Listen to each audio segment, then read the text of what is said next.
शादी की सालगिरह पर पति को मिला अनोखा गिफ्ट। पत्नी ने पैसों के लिए खुद का ही कर लिया।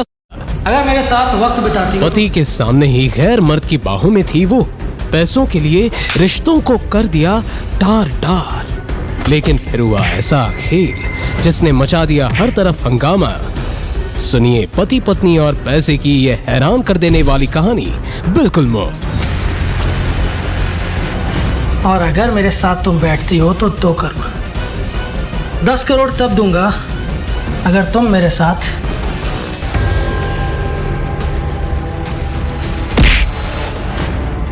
शिवाय अपनी जिस पत्नी पर भरोसा कर रहा था उसी ने सबके सामने शिवाय के गाल पर एक जोरदार थप्पड़ जड़ दिया। अभी की अभी माफी मांगो, सॉरी बोलो उसे। मेरी चप्पल भी उससे माफी नहीं मांगेगी। शिवाय, भूल गई तुम? आज हमारी 3री सालगिरह है। मैं तुम्हारे लिए फूल लेकर आया हूं। नंदिनी ने शिवाय के हाथ से फूल छीनकर उसे जमीन पर फेंका और अपनी सैंडल से फूलों को कुचल दिया। सालगिरह माय फुट। मत भूलो तुम्हारी औकात क्या है। तुम्हारी औकात बस एक 2 कौड़ी की घर जमाई की है। सिर्फ एक घर जमाई, समझे तुम? और कैसी एनिवर्सरी? हाँ, इन फूलों के अलावा तुमने आज तक कुछ मुझे दिया है? अगर तुम कुछ देना ही चाहते हो ना तो तुम मुझे तलाक दे दो, वही सबसे बड़ा गिफ्ट होगा मेरे लिए। तुम्हें समझ में कैसे नहीं आता? दम घुटता है मेरा तुम्हारे साथ। मैं बस अपनी जिंदगी जीना चाहती हूँ, एक ऐसी जिंदगी जिसमें सब कुछ हो। और वो जिंदगी मुझे देव दे सकता है, तुम नहीं। चले जाओ यहाँ से। तभी वहां पुलिस की एंट्री हुई। दरअसल देव ने शिवाय के आते ही पुलिस को कॉल कर दिया था। बताइए, किसने परेशान किया आपको? शिवाय। क्या विशाणे, ज्यादा पार्टी करने का शौक चढ़ रहा है तुझे? अपने औकात से बड़े लोग के पार्टी में आके हंगामा कर रहा है। थाने चल, तेरी सारी पार्टी है ना मैं ही निकालूंगा। इंस्पेक्टर साहब, एक बात ध्यान रखना, इसकी खातिरदारी इतने अच्छे से करना कि कल ये मेरे जूतों में नाक रगड़ते हुए अपनी जान की भीख मांगे। अरे देव सर, ये मैटर मैं संभाल लूंगा। आप उन मैडम के साथ पार्टी एंजॉय कीजिए, बस हमारा थोड़ा सा ख्याल रख लेना। बेफिक्र हो इंस्पेक्टर, तुम्हारे थाने पहुंचने से पहले तुम्हारा तोहफा मिल जाएगा। इंस्पेक्टर शिवाय के हाथ में हथकड़ी पहनाकर उसे उस पार्टी से घसीटते हुए ले गया। शिवाय ने पुलिस को एक शब्द भी नहीं कहा। उस रात जेल में शिवाय बिल्कुल भी सो नहीं सका। उसे वो रात एक जन्म जैसी लग रही थी। तुम्हारा पति नाकारा है, मैं नहीं। कितने पैसे चाहिए तुम्हें? 1 करोड़, 2 करोड़, 10 करोड़ मैं दूंगा, लेकिन मेरी एक शर्त है। अगर तुम्हें 2 करोड़ चाहिए तो तुम्हें मेरे साथ, और अगर 10 करोड़ चाहिए तो खुद को मेरे हवाले करना होगा। लेकिन देव अपनी बात पूरी कर पाता उससे पहले ही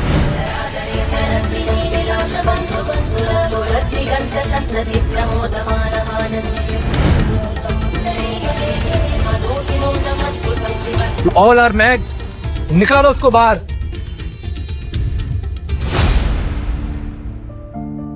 शिवाय नंदिनी से बेइंतहा मोहब्बत करता था। वह उसका बचपन का प्यार थी। आज उनकी शादी को 3 साल हो चुके थे, लेकिन उसकी साधारण जिंदगी के कारण नंदिनी उससे बेहिसाब नफरत करती थी। ये शादी उसकी मर्जी के खिलाफ जाकर उसके दादाजी ने करवाई थी। नंदिनी को हमेशा एक अमीर पति चाहिए था। शिवाय ने कभी उसे ऐशो आराम नहीं दिया और नंदिनी ने उसे कभी अपनाया ही नहीं। पर शिवाय ने कभी हार नहीं मानी। हर हफ्ते वो एक गुलाब देता रहा, एक उम्मीद के साथ कि कभी ना कभी उसका प्यार स्वीकार होगा।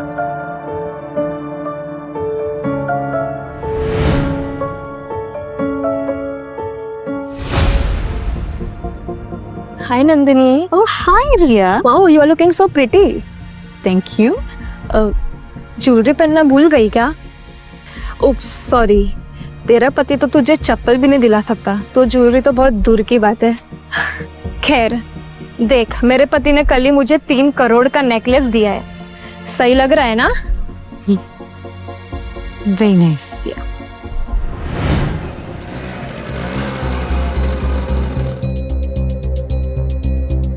मेजर शिवाय, फाइनली आप हमें मिल गए। हम आपको 3 साल से पागलों की तरह ढूंढ रहे थे। हमें आपकी जरूरत है, आप लौट आइए। ये सही वक्त नहीं है। फिलहाल मेरे लिए मेरी शादी बचाना ज्यादा जरूरी है। चले जाओ तुम।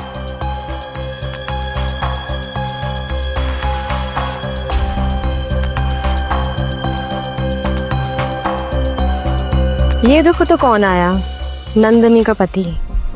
यार जो भी बोलो, इसके हैंडसम लुक्स और इंटेंस आंखों का जाल seriously too hot to handle. Hotness का अचार डालेगी क्या? शक्ल देख के वर्ल्ड टूर नहीं होता है, उसके लिए जेब भी गर्म होनी चाहिए, जो इसकी है नहीं।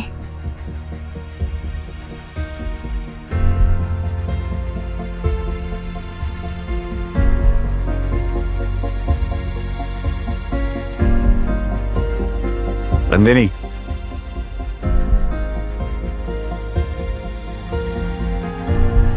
नंदिनी, मुझे तुमसे जरूरी बात करनी है, प्लीज। यार छोड़ो मेरा। तुम यहाँ क्या कर रहे हो? हाँ? नंदिनी, साइड में चल के बात करते हैं ना। मुझे तुम्हें अपने बारे में सब कुछ बताना है, प्लीज मेरे साथ और चलो। क्या बताना चाहते हो तुम? 3 साल से मैं बस तुम्हारी ही बातें सुन रही हूँ। और अब अच्छा होगा कि तुम यहाँ से निकल जाओ, दफा हो जाओ यहाँ से। मैं कहती हूँ जाओ।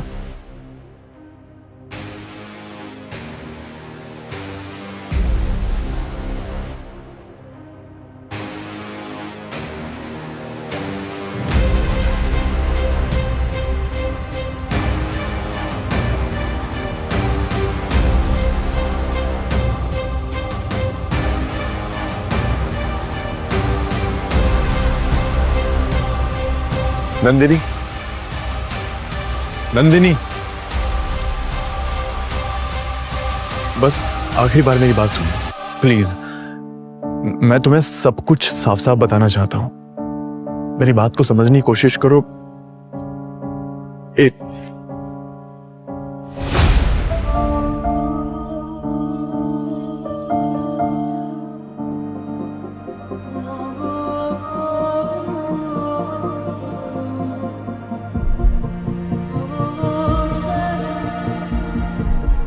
ये देख रहे हो तुम?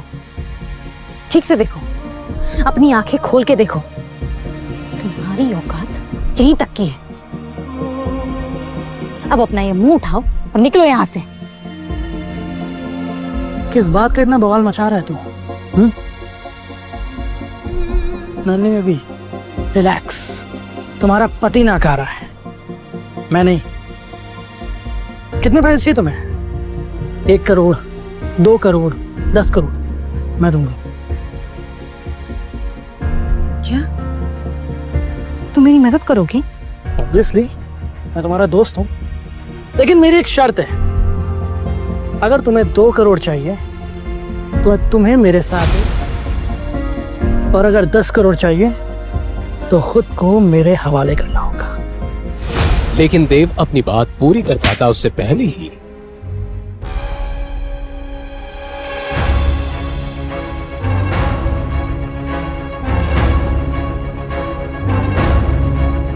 बेवकूफ आदमी, ये क्या किया तुमने? वो बेचारा मेरी मदद कर रहा था और तुम अभी के अभी माफी मांगो उससे। मेरी चप्पल भी उससे माफी नहीं मांगेगी। और तुम चलो मेरे साथ, चलो।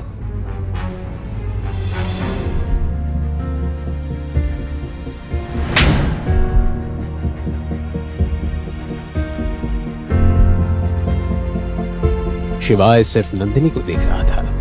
यकीन नहीं हो रहा था कि 3 साल से जिस लड़के के लिए वो जी रहा था वो इतनी लालची और एहसान फरामोश निकलेगी। ये 12 साल पुरानी नंदिनी नहीं हो सकती। इतनी मासूम और साफ दिल वाली लड़की इतनी घटिया कब बन गई? या शिवाय माहेश्वरी कौन है?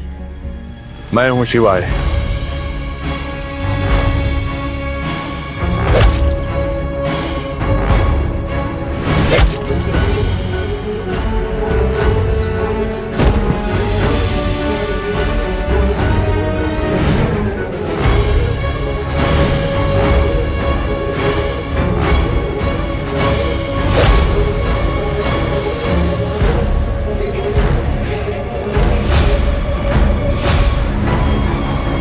महादेव की सौगंध, तुम में से आज कोई भी अपने पैरों पे नहीं लौटेगा।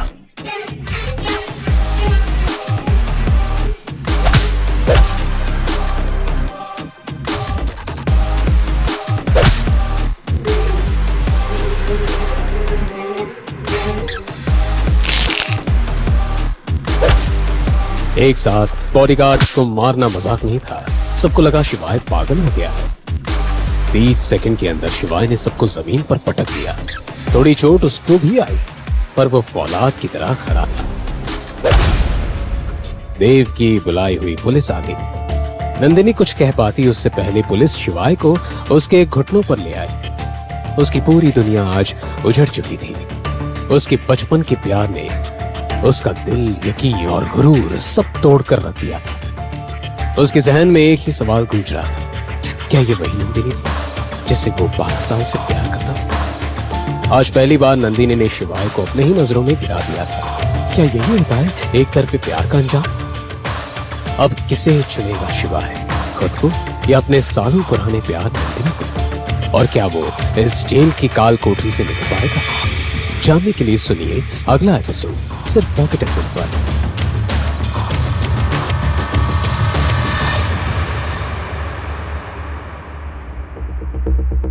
दूसरी तरफ आधी रात को नंदिनी अपने घर पहुंची और गुस्से में तमतमाते हुए रेखा के कमरे का दरवाजा जोर जोर से नॉक करने लगी। मॉम, दरवाजा खोलो। यहाँ मेरी नींद उड़ी हुई है और अब चैन की नींद कैसे सो रही है? क्या बेटा, इतनी रात को चीख क्यों रही है? और तू तो पार्टी के लिए गई थी ना, किसी से पैसों की मदद हुई क्या? मदद तो बहुत दूर की बात है। मुझे उस निकम्मे पति ने वहां सबके सामने तमाशा कर दिया और अब कोई भी मेरी मदद नहीं करना चाहता। सबके सब मुंह मोड़ के चले गए। नंदिनी ने अपनी माँ को क्लब में घटी पूरी घटना बताई। ये सब वो तेरे दादाजी बुढ़े की वजह से हुआ है। उसने ही तेरी शादी शिवाय से करवा दी जबरदस्ती। अगर उस वक्त मैं रोक लेती ना, तब ये नौबत नहीं आती। मॉम, बस बहुत हो चुका। मैं उस शिवाय के साथ एक छत के नीचे नहीं रह सकती। मुझे उससे डिवोर्स चाहिए। पर बेटा, कैसे देंगे डिवोर्स? तुझे याद है वो बुढ़े की अग्रीमेंट? उसमें साफ साफ लिखा है, अगर तूने शिवाय को डिवोर्स दिया तो बजाज फैमिली की आधी प्रॉपर्टी उसे दी जाएगी। और वो नाकारा शिवाय यही तो चाहता है कि उसकी खाली जेब भर जाए हमारे पैसों से। नहीं मॉम, यही सही मौका है। मैं जानती हूँ कि मैं क्या कर रही हूँ। आप बस मुझ पे भरोसा रखिए। ये कहकर नंदिनी के चेहरे पर एक बेहद शातिर मुस्कान आ गई। शिवाय अपने प्यार और अपने आत्मसम्मान के बीच उलझा था। उसके मन में 12 साल पहले वाला वाकया बार बार घूम रहा था। नंदिनी उसके बचपन का प्यार हो ही नहीं सकती। वो उस भयंकर काली रात में किए गए वादे को कैसे भूल गई? और यही सोचते हुए उस बचपन वाली लड़की का मासूम चेहरा, प्यारी गहरी आंखें, मीठी आवाज सब एक एक करके शिवाय के सामने आने लगा।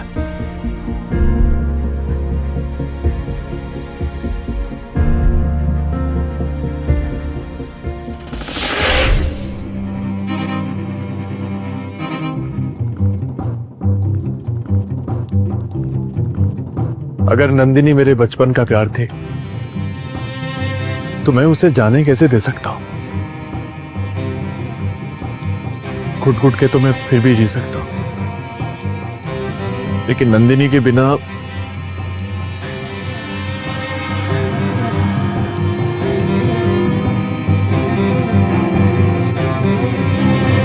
अगले दिन सुबह होते ही नंदिनी जल्दी से उठकर तैयार हो गई। आज वो खुश थी क्योंकि फाइनली उसे इस बेकार शादी से छुटकारा पाने का मौका जो मिल गया था। वो सोच रहा होगा उससे आज जमानत मिलेगी, लेकिन मैं आज उसे तलाक दूंगी। मैं वकील से उसके जमानत के लिए नहीं, उसके तलाक के लिए मिलूंगी। I am so happy.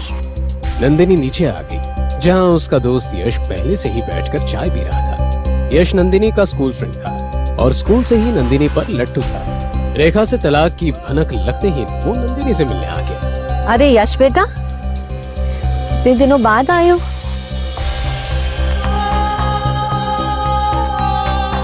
तो नंदिनी आई।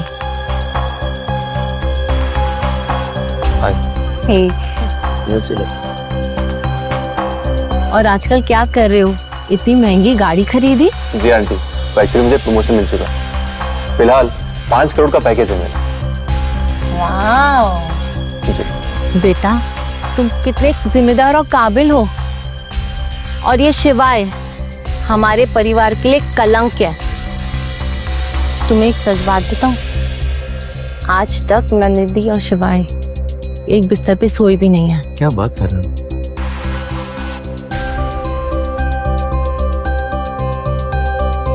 तू चले? हाँ श्योर। लेट हो रहा है ना?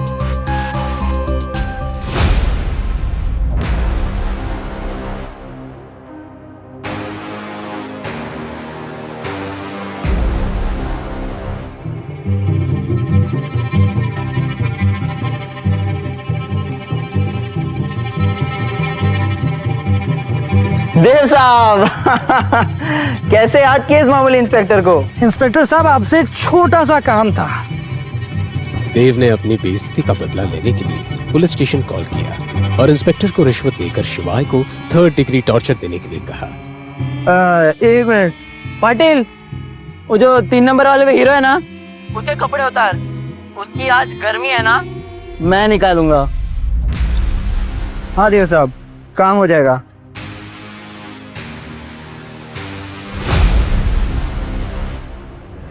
शिवाय एक शिव भक्त था। जब भी वो जीवन में किसी दो राह पर खड़ा होता तब वो महाकाल को पुकारता। आज भी जब वो कोने में अपनी आंखें बंद करके ओम नमः शिवाय का जाप कर रहा था कि तभी वो हवलदार शिवाय के पास गए। पता है महाकाल को विनाशक क्यों कहा जाता है? जब भी अधर्म अपनी सीमा पार करता है तब उनका तांडव सब कुछ नष्ट करके ही एक नई शुरुआत लाता है। अब पूरी दुनिया देखेगी शिवाय का तांडव।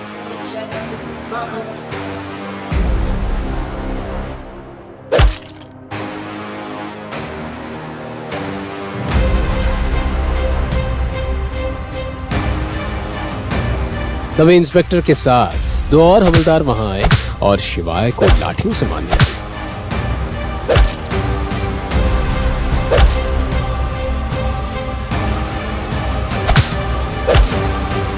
पाटिल, बांध दे इसको ऊपर। कुछ ही मिनटों में हवलदारों ने उसके हाथ पैर बांधकर उसे जेल की काल कोठरी में लटका दिया। उसका गठीला शरीर अब एक बेजान जानवर की तरह लटक रहा है।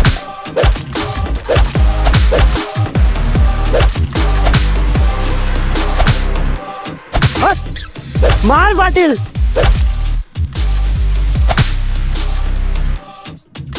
बल्ब की रोशनी में शिवाय के बदन से खून पानी की तरह बह रहा था और सामने इंस्पेक्टर अपनी बेल्ट लेकर उसे मारने के लिए तैयार था।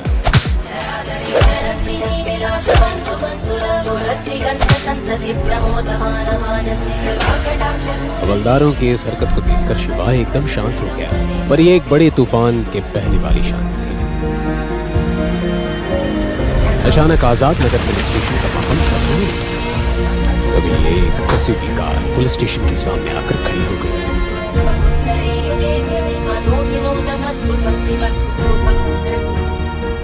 उनमें से एक ऑफिसर कैप्टन सरताज शिवाय को ऐसे देखकर चौंक गया और हड़बड़ाते हुए बोला, ये क्या किया तुम लोगों ने? You all are mad. निकालो उसको बाहर। ये सब क्या तमाशा लगा रखा है? पहले मुझे ये बताओ कि हम एक तरह के क्या अपने रौब दिखाना चाहते हो? तुम्हें पता भी है शिवम महेश्वरी है कौन? आज से 3 साल पहले इस शहर को बचाने वाले मसीहा है वो। एक साथ 735 आतंकियों को मारने वाला योद्धा है वो, और इंडिया के सबसे बड़े सीक्रेट एजेंसी का चीफ है वो मेजर शिवा है। सुनो इंस्पेक्टर, ये बात अपने तक ही रखना।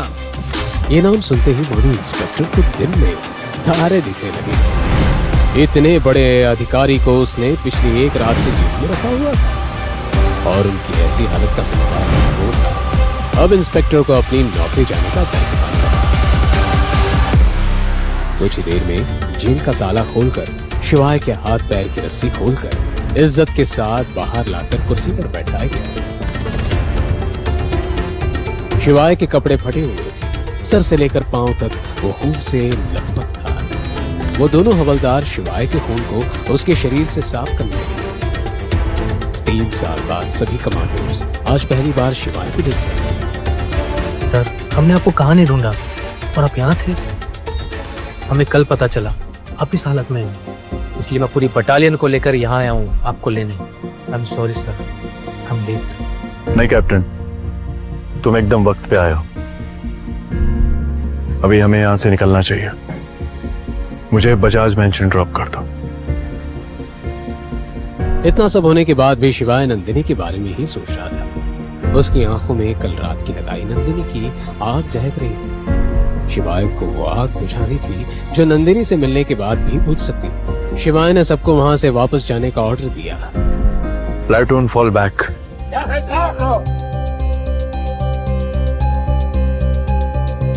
शिवाय पुलिस स्टेशन से निकला और जल्दी से गाड़ी में बैठ गया। सारे कमांडोज भी उसके पीछे भागकर गाड़ी में बैठ गए।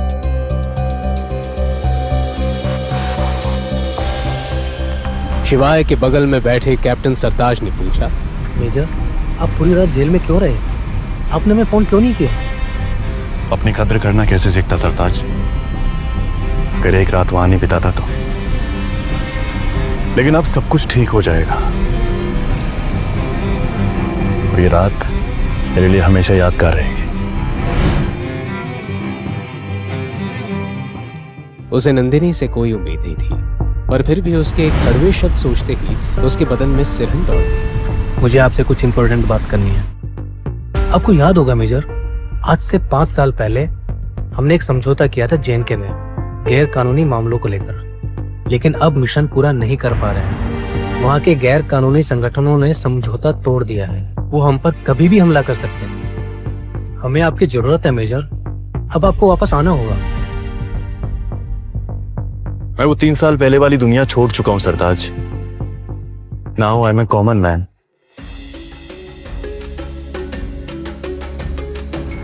उधर नंदिनी घर से निकलकर पुलिस स्टेशन के लिए यश के साथ निकली गई कि उसके घर के सामने एसयूवी कार आ गई। आगे खड़ी कार का दरवाजा खुला और गाड़ी से शिवाय को उतरते देख नंदिनी और यश हैरान रह गए। इस वक्त शिवाय की आंखों में अंगारे जल रहे थे। नंदिनी, 12 साल पहले सेंट्रल स्ट्रीट पे जो हादसा हुआ था, क्या वो तुम्हें याद नहीं है? वो किडनैपिंग, वो बर्थडे, कुछ भी याद नहीं है तुम्हें? तुम पागल हो गए हो कि उस दिन मार खा के तुम्हारे दिमाग पे भी चोट लगी है? और तुम बाहर कैसे? किसने करवाई तुम्हारी बेल? हाँ, क्यों, क्या, कैसे? इस बारे में मुझे तुमसे कोई बात नहीं करनी है। जिंदगी ने मुझे बहुत बड़ा सबक सिखाया नंदिनी, और अगर कल तुम मेरी इंसल्ट नहीं करती ना, उस तरह से मिसबिहेव नहीं करती ना, तो शायद मैं अपनी कद्र करना भी नहीं सीख पाता। तुम्हारा दिमाग खराब हो गया है? आज जो ये तुम्हारी हालत है ना, वो सिर्फ और सिर्फ तुम्हारी वजह से है, मेरी वजह से नहीं। मैं तो तुम पर एहसान करने वाली थी, तुम्हें जेल से छुड़ा करो तुम वो की।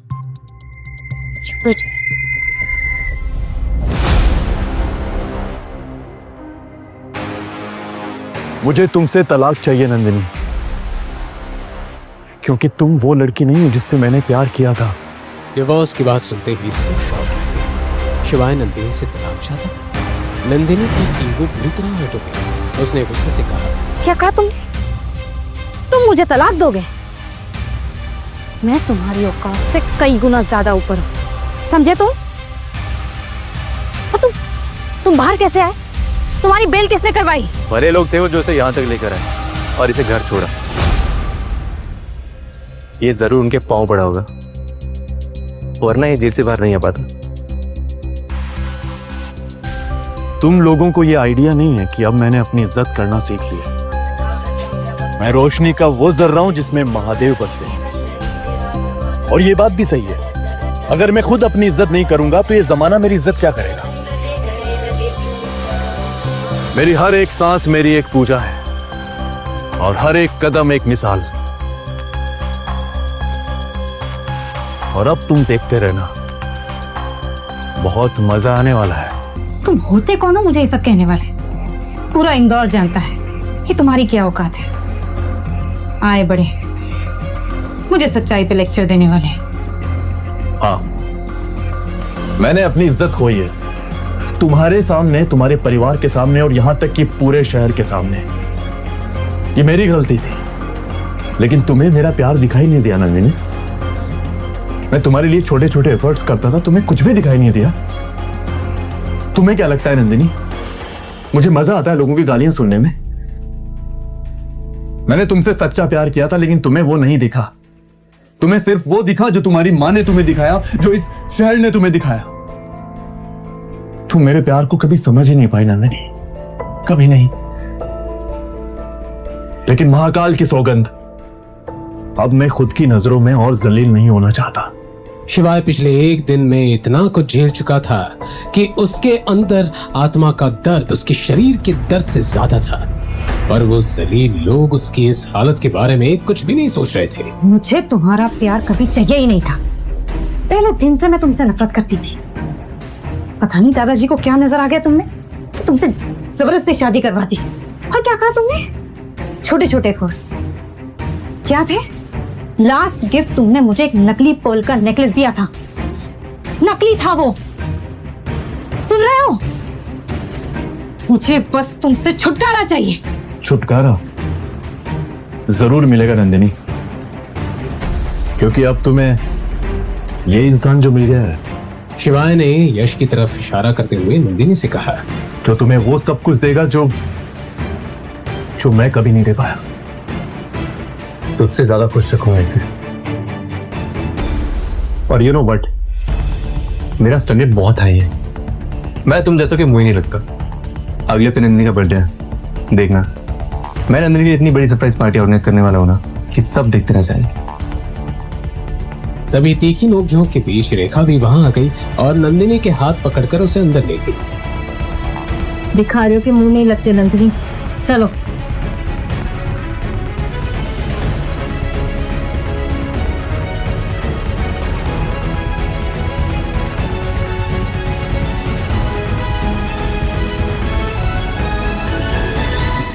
और शिवाय और यश आमने सामने खड़े थे। यश खुद को अकेला पाकर हड़बड़ा गया और कुछ सोचते हुए उसने चिल्लाकर नंदिनी से कहा, ओके नंदिनी, मैं कल आता हूं।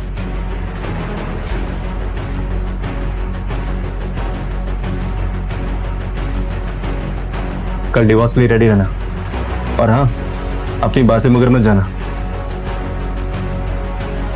वहीं खड़ा सोचता रहा कि क्या सच में पैसों में इतनी ताकत होती है कि वो किसी भी इंसान को बदल सके? क्या आज के समय में किसी को प्यार की कदरें नहीं रही? लेकिन शिवाय हार मानने वालों में से नहीं था। वो इन सवालों का जवाब ढूंढ कर ही रहेगा। आखिर शिवाय था तो खिलाड़ी ही, ना हारने वाला जाबाज खिलाड़ी।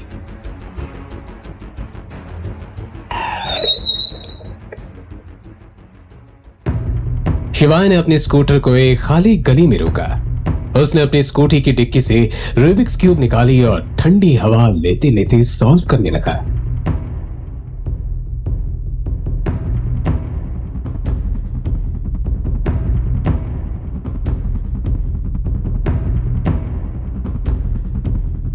तभी उसकी आंखों में एक चमक आ गई। उसे रास्ता मिल चुका था। अपनी जेब से फोन निकालकर वो किसी को फोन करने लगा। उसने इंदौर के सियागंज में एक 52 मंजिला बिल्डिंग में कॉल लगाया था। वो दुनिया की सबसे बड़ी कंपनीज में से एक थी, जिसका नाम था Indus group. Hello, Dinesh ji से बात हो सकती है? जी हाँ, बोल रहा हूँ। शिवाय माहेश्वरी। हफ्ते हुए एक 50 साल के आदमी ने ये कहा। शिवाय का नाम सुनकर उसके पैरों तले जमीन खिसक गई थी। उसके सर पर पसीना चमक रहा था। दिनेश जी, आपसे एक काम था। बिल्कुल सर, लेकिन सर इतने साल आप कहाँ थे? शिवाय की आवाज में बदलाव आ चुका था। रौबदार आवाज में उसने कहा, दिनेश जी, मुझे आपकी मदद की जरूरत है। क्या आप मुझे बता सकते हैं कि 12 साल पहले इंदौर में सेंट्रल स्ट्रीट पे जो हादसा हुआ था, किडनैपिंग वाला, उसमें शामिल वो लड़की बजाज फैमिली की नंदिनी बजाज थी या कोई और लड़की थी? सर 12 साल पहले का इंसिडेंट का पता लगाना तो थोड़ा मुश्किल होगा, लेकिन क्या मैं जान सकता हूँ आप नंदिनी बजाज को कैसे जानते हैं? मैं नंदिनी बजाज को कल डिवोर्स देने वाला हूँ और सबको बता देना कि मैं वापस लौट आया हूँ। ये सुनकर दिनेश हक्का बक्का रह गया। दिनेश ने एक लंबी सांस ली। शिवाय से बात करके उसकी खुशी दोगुनी हो गई। उसने जल्दी से अपना फोन उठाया और अपने सेक्रेटरी से कहा, सुनो, कंपनी के सारे डायरेक्टर्स को बोल दो हम एक बोर्ड मीटिंग रखने जा रहे हैं और सबसे कह देना कि हमारे बॉस लौट आए हैं। शिवाय ने सॉल्व किया हुआ रूबिक्स क्यूब देखा। उसके चेहरे पर एक साफ मुस्कान थी।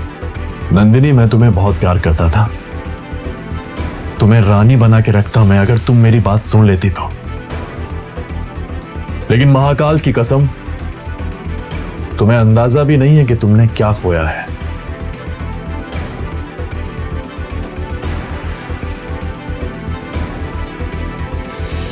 आगे आगे देखो होता है क्या। खेल तो अब शुरू हुआ है।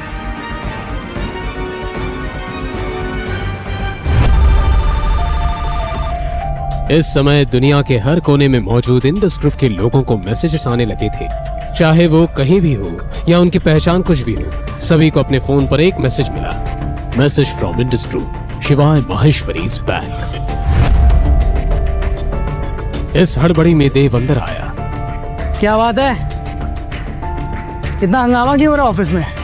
देव वही लड़का था जिसने नंदिनी को साथ सोने का ऑफर उस पार्टी में दिया था और दिनेश देव का चाचा था, जिस बात से शिवाय अनजान था। ये तेरे सर पे चोट कैसी?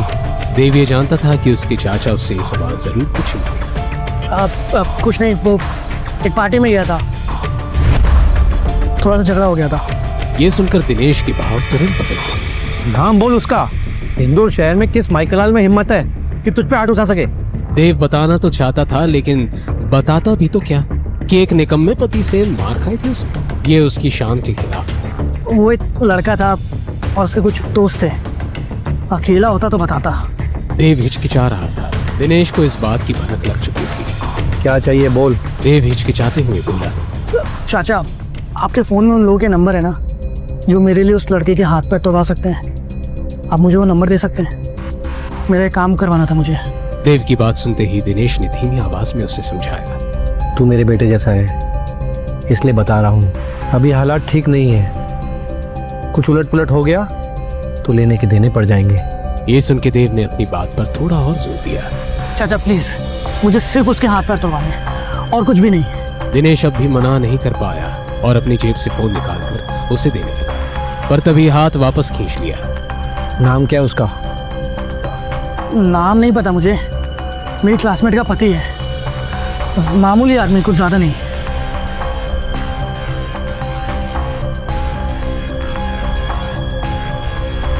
एक बात और, अगर कुछ कांड हुआ ना तो मुझसे बुरा कोई नहीं होगा। फिर याद रखना, ये चाचा नहीं होगा तेरा। देव ने ये बात समझाने का नाटक किया और तुरंत वहां से निकल गया। टांग किसे तोड़वानी है? मुझे तो उसकी लाश चाहिए। इसी सोच के साथ देव ने दिनेश के फोन से कॉल किया। हेलो, एक आदमी की सुपारी देनी है, सीधा लाश चाहिए, बदले में 20 लाख रुपए दूंगा। देव ने फोन कट किया। पुलिस से तो बच गया, अब हेडशॉट से कैसे बची? उसको क्या मालूम था कि वो किससे भिड़ रहा था। अपने कर्मों से अनजान देव मुस्कुराता हुआ वहां से निकल गया। वहीं दूर ग्वालियर राजमहल से एक गाड़ी इंदौर के लिए निकल चुकी थी। राजगुरु को उनके बॉडीगार्ड ने कहा, सर कल के सफर का इंतजाम हो चुका है, हम सुबह 9 बजे इंदौर पहुंच जाएंगे। आज राजगुरु की आंखों में आंसू थे। बॉडीगार्ड ने आंसू देखकर राजगुरु से पूछा, क्या हुआ सर, कुछ बात है क्या? आपकी आंखों में आंसू? जब से शिवाय को देखा तब से खुशी के ये आंसू थम नहीं रहे हैं। इतने सालों से इंतजार था इस पल का, 3 साल हो गए उसे देखे बिना, और अब कल उसे देखना नसीब होगा। जय महाकाल, जय महाकाल की जय।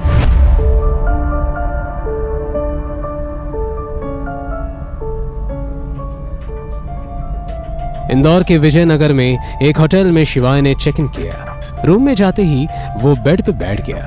इस वक्त शिवाय के मन में काफी सवाल थे। कहीं नंदिनी वही लड़की तो नहीं? अगर नंदिनी वही लड़की हुई तो तो कैसे अपना पाऊंगा मैं उसे? मेरी इज्जत का क्या होगा? सही कर रहा हूं या गलत, कुछ समझ में नहीं आ रहा मुझे।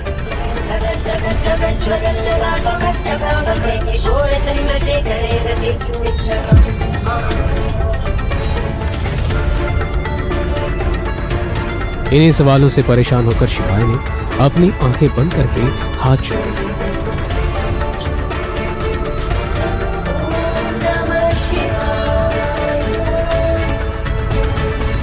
ओम नमः शिवाय।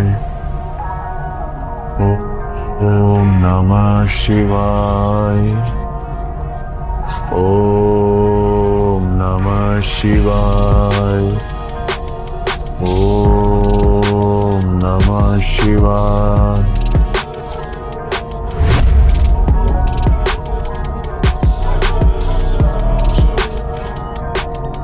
हे महाकाल, मैं सब आप पर छोड़ रहा हूं। फिर आंखें खोल के उसने कहा,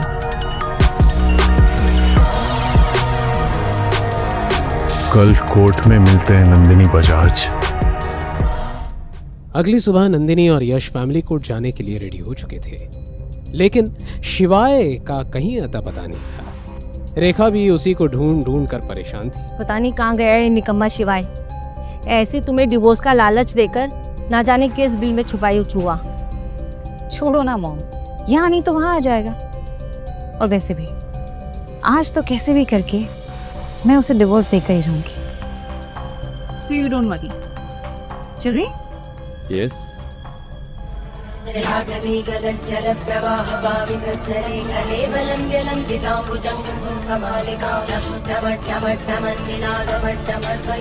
उधर शिवाय महाकाल की पूजा अभिषेक कर रहा था।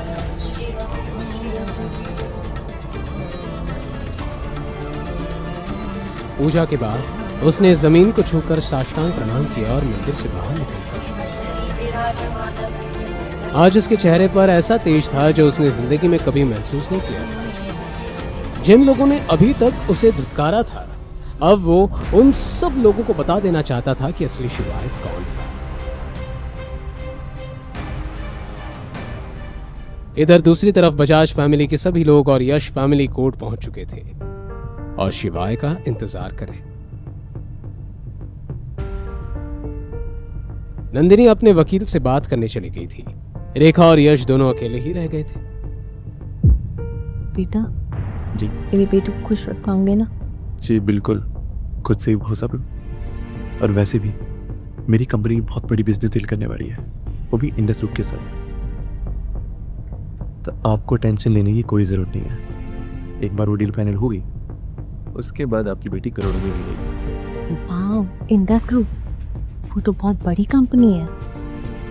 बेटा सच बोल, मुझे भी बहुत शौक था खेत कूद करने का, लेकिन मेरी उम्र की वजह से मैं करोड़ों का बोझ नहीं उठा पाती। बस लाखों से ही खुश हो जाऊंगी। क्यों नहीं, इधर आपकी बेटी मेरी हुई और उधर सब कुछ आपका। इतना सुनकर रेखा को तसल्ली हुई कि उसे फ्यूचर की चिंता करने की कोई जरूरत नहीं। दूसरी ओर शिवाय अपने वादे के मुताबिक कोर्ट पहुंचा और नंदिनी को उसके वकील के साथ देखा। उसे देखकर शिवाय के मन में एक अजीब सी उलझन मच गई। नंदिनी, आज आखिरी बार तुमसे पूछ रहा हूं, 12 साल पहले जो कुछ भी हुआ था, क्या तुम्हें सच में याद नहीं है? 12 साल तुम्हारी घिसी पिटी बातें सुनते सुनते ना मेरे कान पक गए। तो अपनी बकवास बंद करो और डिवोर्स पेपर्स पे साइन करो। नंदिनी ने शिवाय को ऑर्डर दिया और उसके सामने पेपर्स रख दिए, मानो उसे इस दिन का बरसों से इंतजार रहा हो। Don't do it, do it. Nandini, इस फटीचे को डिवोर्स देकर तुम बहुत अच्छा करोगे। बजाज फैमिली के टुकड़ों पर पड़ने वाले अब तेरा क्या हुआ?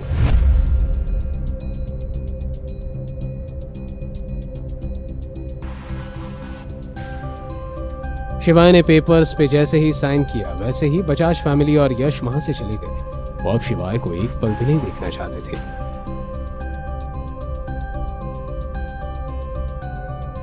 शिवाय कोर्ट के बाहर निकला ही था कि एक लग्जरी कार कोर्ट के सामने आकर रुक गई। कार का दरवाजा खुला। सर पर शाही पगड़ी बांधे गाड़ी से उतरे शिवाय को सामने देख के वो खुशी से फूले ना समाये। शिवाय राजगुरु को देख खुश हुआ। शिवाय ने उनके पैर छुए।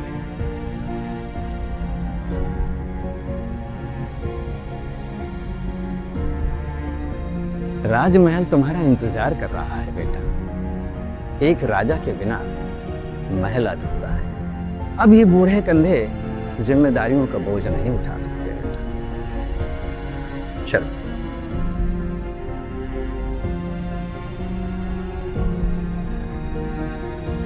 शिवाय मन में एक पहेली लिए अपने पुरानी दुनिया में वापस लौट रहा था। तभी फोन बजा। कॉल इंडस ग्रुप के दिनेश सिंह का था। जैसे जैसे फोन पर बात आगे बढ़ती गई वैसे वैसे शिवाय के चेहरे पर भाव भी बदलने लगे। फोन काट के शिवाय ने ड्राइवर से कहा, गाड़ी इंडस टावर ले दो जल्दी।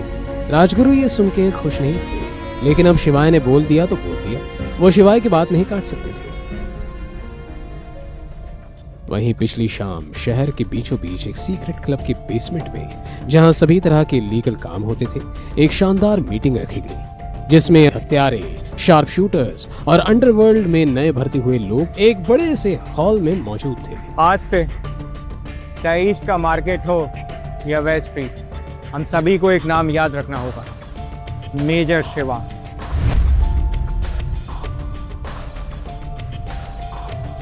अब क्योंकि मेजर ने फिर से आने का फैसला किया है तो हमें अपने मतभेद त्याग कर उनका स्वागत करना चाहिए। भूलिएगा मत, मेजर ने जो हम सब लोगों के लिए किया। मीटिंग जोरों शोरों पर थी। टेबल बजाकर सभी ने इस बात का समर्थन भी किया। पीछे खड़े दो नए किलर्स तागा और तेजा थोड़े कंफ्यूज थे। ये कौन है? इसकी बातें हो रही है, तू जानता है क्या? ना, बिल्कुल नहीं। वो देख HR बैठा है, चल उससे पूछते। क्योंकि हेडशॉट इस बिजनेस का पुराना सूरमा था तो उन्होंने हेडशॉट से पूछना सही समझा। HR भाई, आप हमसे काफ़ी समय से यहाँ हो, काफ़ी एक्सपीरियंस भी हो। क्या आप जानते हैं ये मेजर शिवा कौन है? माँ कसम, अगर ये पार्टी नहीं चल रही थी ना तो तुम दोनों को जिंदा गाड़ देता और हमारे सामने खड़े होने की हिम्मत की। क्या तुम लोग जानते हो 5 साल पहले क्या हुआ था? यही तो हम जानना चाहते हैं। 5 साल पहले अंडरवर्ल्ड पे एक सनकी आदमी आया था। वो भी किसी को मार देता था, काट देता था, यहाँ तक के जला भी देता था। पर उसका एक सपना था, पूरे इंडिया के अंडरवर्ल्ड पे राज करने का। तो कहते हैं ना, हर कहानी में विलन को मारने के लिए हीरो को आना पड़ता है, और अपनी कहानी का एक ही हीरो है, मेजर शिवा। जब मेजर आए ना, उस बंदे की हालत पतली कर दी, यहाँ तक के रातों रात उसकी बनाई हुई अंडरवर्ल्ड तबाह कर दिया। मुझे आज भी याद है उनके गले का रुद्राक्ष माला। फिर क्या हुआ? उन्होंने सभी को चिता भीतर कर दिया। अपनी नाकों से देखा था 735 प्रोफेशनल किलर को मारते हुए, और वो भी बिना किसी हथियार के। उस बंदी की संगत में मैं भी न जाने कितने मासूमियों की हत्या की। फिर क्या था, मेजर ने मुझे इतना मारा, चेहरे पर दाग दिख गया। इस दाग के ताव पे मैं उनका भक्त हो गया। महादेव का रूप है वो। हम जैसे बुरे लोगों के साथ भी इतना अच्छा किया। ये निशान आज भी मुझे उनकी याद दिलाता है। ये सुनकर तागा और तेजा की आंखें फटी की फटी रह गई। उन्हें बिल्कुल यकीन नहीं हुआ कि धरती पर कोई इस तरह का आदमी भी हो सकता है। अच्छा, तुम्हें क्या लगता है तुम कुछ भी कहोगे हम और उस पर यकीन करेंगे? क्या तुमने देखा है उन्हें कभी? मिले हो कभी उनसे? उस अंधेरी काली रात में एक अकेला शेर सभी की दिलों पे भारी पड़ा, समझे? निकले यहां से।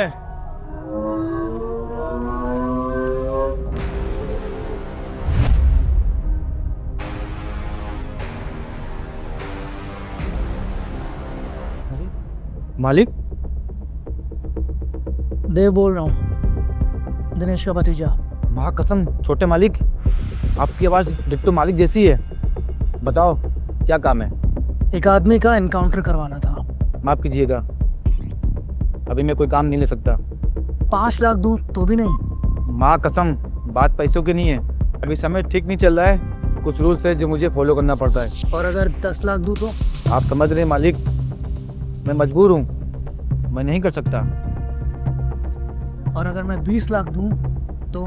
अरे मालिक, 20 लाख में तो मैं खुद को गोली मार लूँ। आप उसका फोटो भेज दो। उसका नाम क्या है?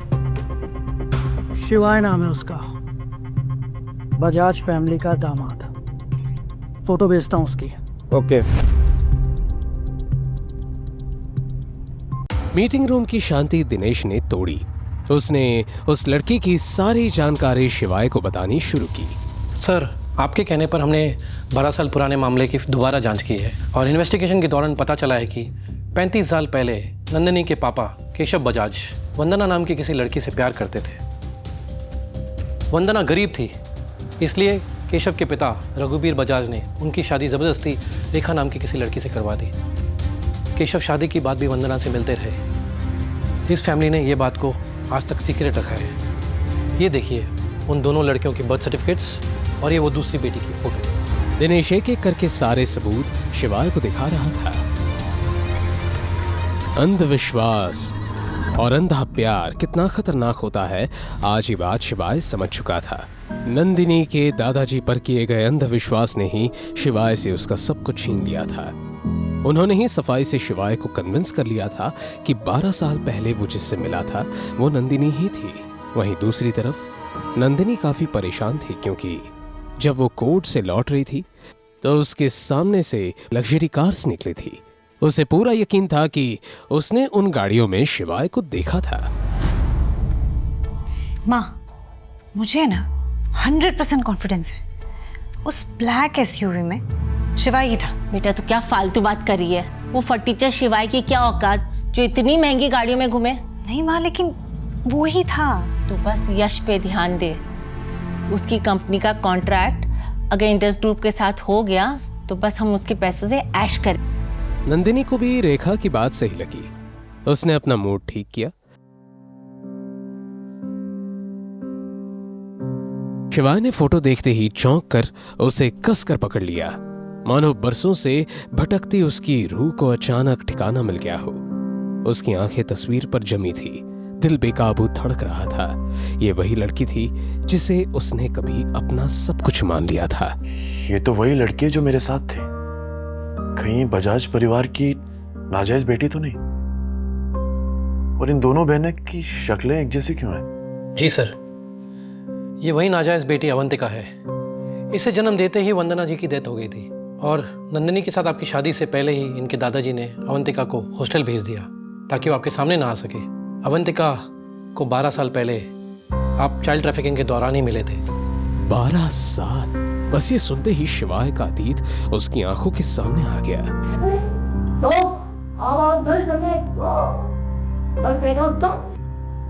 वो रात जब उसने अवंतिका को गुंडों से बचाया था,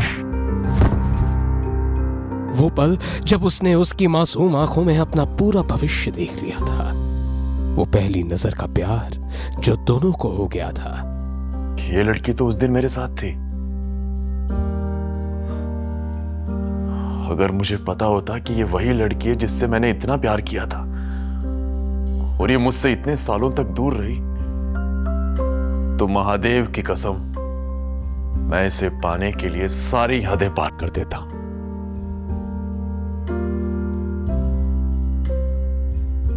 मैंने उससे वादा किया था कि जब वो 20 साल की हो जाएगी तो मैं उससे शादी करूंगा। जब तुम 20 साल की हो जाओगी मैं तुमसे जरूर मिलने आऊंगा और तुमसे जरूर शादी करूंगा। और मैं अपना वादा नहीं निभा सका। आज तुम्हारी वजह से मेरी जिंदगी बच गई। अब मैं भी महादेव से रोज प्रार्थना करूंगी कि तुम जल्द से जल्द मुझे लेने आओ। अपने ख्यालों से बाहर निकलकर शिवाय ने खुद को संभालते हुए दिनेश से पूछा, अभी अवंतिका कहाँ है? सर, मुझे जितना लास्ट पता है, आज दोपहर से अवंतिका गायब है। उसे कहीं बेचा गया है, जैसे बचपन में हुआ था, लेकिन उसकी एग्जैक्ट लोकेशन कुछ ही देर में हमें पता चल जानी चाहिए। कौन है? सर, आपने मिस्टर यश जटावत को कॉन्ट्रैक्ट साइन करने के लिए बुलाया था। वो बाहर आपका वेट कर रहे हैं। Tell him to wait.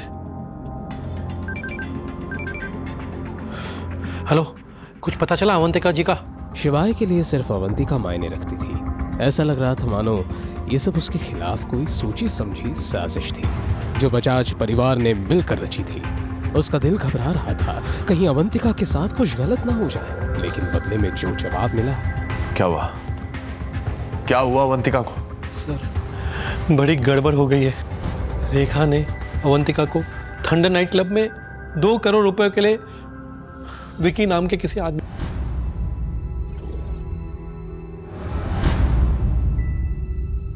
भेज दिया। शिवाय ने विकी का नाम सुना था। वो बेहद घटिया इंसान था। उसकी फितरत ही गंदी थी। लड़कियों को अपने पैसों और ताकत से खरीदना उसका शौक था। वो लड़कियों को सिर्फ एक सामान समझता था, उनकी बेबसी का फायदा उठाता था और उन्हें अपनी हवस का शिकार बनाता था। आज विकी की नजर एक नए शिकार पर थी और वो थी अवंतिका। विकी उसे भूखे कुत्ते की तरह देख रहा था। अवंतिका वहां का माहौल समझ चुकी थी, इसलिए जल्दी वहां से निकलना चाहती थी, लेकिन विकी के इरादे कुछ और ही थे। अवंतिका विकी से कुछ कह पाती इससे पहले ही देखे, मुझे पुलिस का कोई चक्कर नहीं चाहिए। तेरा सौदा है वो तेरा ही जिम्मा है। दूसरी तरफ ये सुनकर रेखा मुस्कुराई। अब ना ही इस लड़की का कोई नाम रहेगा और ना ही कोई पहचान। अवंतिका विकी की बात सुनकर डर गई। वो नजरें चुराकर अपने कपड़े एडजस्ट करने लगी।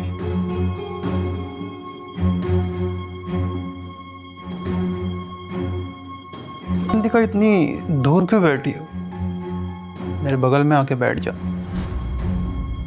डील साइन करनी है। ये सुनते ही अवंतिका के बदन में सिहरन दौड़ गई। विकी के इरादे अब उसे पूरी तरह समझ आ चुके थे। अवंतिका आज फिर से एक बड़ी मुसीबत में फंस गई थी। अचानक उसके दिमाग में बचपन की सारी यादें उमड़ पड़ी। कैसे रेखा उसे मारती थी और घर का सारा काम करवाती थी। वो पढ़ाई में नंदिनी से बेहतर थी, इसलिए रेखा ने उसे ग्रेजुएशन भी नहीं पूरा करने दिया। अवंतिका नंदिनी से ज्यादा खूबसूरत थी, इसलिए नंदिनी भी उससे जलती थी और आए दिन कुछ ना कुछ नुकसान करके उसका इल्जाम अवंतिका पर डाल देती थी। अवंतिका ने हर दिन जिल्लत और तकलीफ के साथ जिया था, सिर्फ इस उम्मीद में कि एक दिन वो 12 साल पहले वाला लड़का आएगा और उसे अपने साथ ले जाएगा। मुझे अभी के अभी थंडर नाइट क्लब जाना है। जल्दी से गाड़ी निकालो, फास्ट। और सुनो, आज हमारे बीच में जो भी बात हुई ना, इसके बारे में किसी को पता नहीं लगना चाहिए। मैं नहीं चाहता अवंतिका को मिलने से पहले मेरी सच्चाई सबको पता लगे। अवंतिका को विकी को बेच दिया है, ये सुनते ही शिवाय की आंखों में ज्वालामुखी धड़क उठा। उसकी गुस्से से लाल आंखें मानो अब पूरी दुनिया जला देंगी।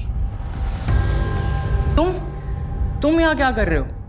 ओ, गार्ड की जॉब के लिए आए होंगे ना? और तुम्हें पता है यहाँ के गार्ड्स भी वेल क्वालिफाइड है। पर तुम टेंशन ना लो, तुम कल मेरे ऑफिस में आना, मैं तुम्हें अपना चपड़ासी रख लूँगा विथ 5000 सैलरी। डील? अबे ओए, तू मुझे कर दिखाएगा? हाँ, तू जानता भी है मैं इंडस कंपनी के साथ कॉन्ट्रैक्ट साइन करने वाला हूँ। जैसे इंडस कंपनी और मेरी कंपनी कोलैबोरेट कर लेगी ना, वैसे ही मैं यूँ चुटकियों में करोड़पति बन जाऊंगा, चुटकियों में। और तू गरीब का गरीब, समझा? और क्या नाम था उसका? नंदिनी। मैंने सुना है नंदिनी ने भी तुझे छोड़ दिया। मेरे पास तेरी बकवास सुनने के लिए टाइम नहीं है, साइड हट। अबे ओ 2 कौड़ी के आदमी, तू मुझे इग्नोर करके जा रहा है? एक बार ये कॉन्ट्रैक्ट साइन होने दे, फिर तुझे तेरी असलियत बताऊंगा। दिनेश, यश के साथ इंडस ग्रुप की कोई डील नहीं होगी।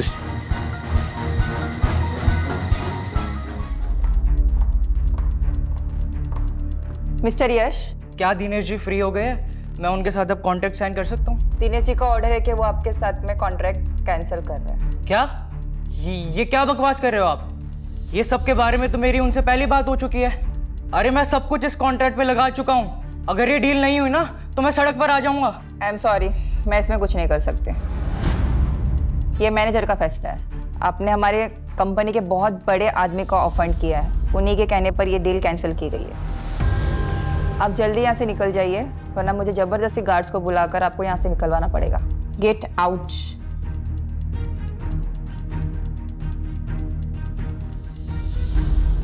कौन हो सकता है? शिवाय? नहीं, वो तो नंदिनी का एक्स हस्बैंड है। नहीं, उसको उससे क्या लेना देना। यश को समझ नहीं आ रहा था कि ये सब क्या हो रहा था। उसने इन 2 दिनों में किसी बड़े आदमी को ऑफेंड नहीं किया था, सिर्फ शिवाय को छोड़कर। यश अपने दिमाग पर बहुत जोर डाल रहा था, लेकिन उसे कुछ समझ नहीं आ रहा था। वहीं दूसरी तरफ शिवाय ऑफिस बिल्डिंग के पार्किंग लॉट में आ गया। उसने कार स्टार्ट की और फुल स्पीड में वहां से निकल गया। उसे पता था 1 सेकंड की देरी भी अवंतिका की जिंदगी तबाह कर सकती है। Hello mister Dev, don't worry, आज इस आदमी को हम ठिकाने लगा के रहेंगे। चलो अच्छी बात है तुमने ये बात कही, अब कम से कम मैं तसल्ली से सो पाऊंगा। ठीक है। वहीं दूसरी तरफ देव भी अपनी बेइज्जती का बदला लेने के लिए तैयार था। अब क्या होगा? क्या शिवाय अवंतिका को बचा पाएगा? क्या होगा जब शिवाय को पता चलेगा कि देव ने उसे मारने के लिए हेडशॉट को भेजा है और वो दिनेश का भतीजा भी है? यश की डील कैंसिल होने की खबर सुनकर रेखा और नंदिनी का क्या होगा? क्या यश को कभी पता चलेगा कि शिवाय कौन है? क्या शिवाय वक्त पर अवंतिका को विकी के चुंगल से बचा पाएगा? हे महाकाल, चाहे कुछ भी हो जाए, लेकिन आप अवंतिका का ख्याल रखें। शिवाय ने जोर से कार का एक्सीलरेटर दबाया और गाड़ी रफ्तार पकड़ते हुए शहर के सारे सिग्नल्स तोड़ती हुई थंडर नाइट क्लब की ओर बढ़ने लगी। वहीं दूसरी तरफ इंडिस ग्रुप से निकलते वक्त यश के दिमाग में एक ही सवाल था कि उसने किसे ओपन कर दिया था। यश की डर के मारे हालत खराब हुई। यश, डील साइन हो गई?